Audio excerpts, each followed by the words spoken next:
Unang-una po ay ikinatutuwa po natin na nasunod ang proseso at nagpapasalamat po tayo na nakita po ng mga mababatas kung ano po talaga ang katotohanan at doon po tayo lagi sa katotohanan. Nakita po natin na talaga wala naman pong merito ang nasabi mga complaints at miski na po ang Pangulo ay kumpiyansa na wala siya pong ginawang anumang impeachable offense.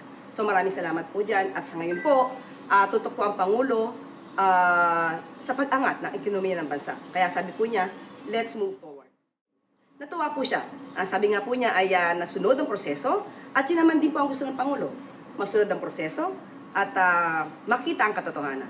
So sa ating mga kababayan, sana po ay nakita niyo po at inisa-isa naman po ng mga mababatas yung mga nasabing akusasyon at sana po ay napaliwanagan na at naging maliwanag sa kanila. Michelle, pwede bang sabihin na in-anticipate ni Pangulong Marcos itong ending na ito? Dahil as of yesterday, hanggang kahapon, wala pa ho siyang legal team.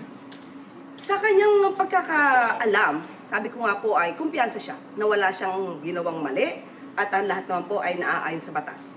So, kumpiyansa in a way, yes, pero kung ano man yung mangyayari sa House of Representatives, sa Committee on Justice, hindi naman po niya alam at hindi po niya hawak yun. Ma'am, what do you say to critics who allege na kumpiyansa siya because he holds sway over the House of Representatives considering that the leadership is either his ally or his son? Hindi lang po katotohanan yan dahil po kahit po ang iba na hindi lang po talaga supporter ng Pangulo ay nagsabi po na talaga pong mahina at wala pong merito ang nasabing complaint.